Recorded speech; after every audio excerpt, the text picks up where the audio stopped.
আগামী ফেব্রুয়ারিতে জাতীয় নির্বাচন, কিন্তু সেই নির্বাচনে আওয়ামী লীগ থাকবে তো? রাজনৈতিক পর্যবেক্ষকরা বলছেন সম্ভাবনা শূন্য। 5 আগস্টের পর বদলে গেছে বাংলাদেশের রাজনীতির মানচিত্র। পতিত আওয়ামী সরকারের নেতারা এখন কেউ বিদেশে, কেউ লুকিয়ে, আর কেউ হয়তো শুধু নীরব দর্শক। দীর্ঘদিনের একচ্ছত্র ক্ষমতা হারিয়ে এখন তাদের অস্তিত্বই প্রশ্নের মুখে।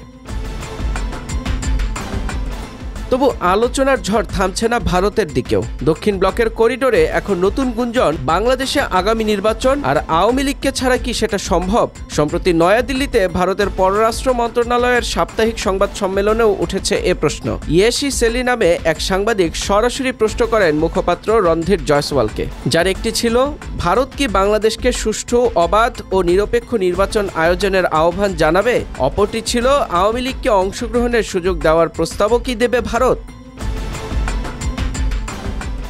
জবাবে রণধীর জয়সওয়াল আওয়ামী লীগ বা কোনো দলকে নিয়ে সরাসরি কিছু বলেননি। তার সংক্ষিপ্ত জবাব ছিল, আমাদের প্রত্যাশা বাংলাদেশের নির্বাচন হবে অবাধ, সুষ্ঠু, অন্তর্ভুক্তিমূলক এবং অংশগ্রহণমূলক। এই কূটনৈতিক উত্তরই এখন বিশ্লেষকদের আলোচনায় নতুন মাত্রা যোগ করেছে।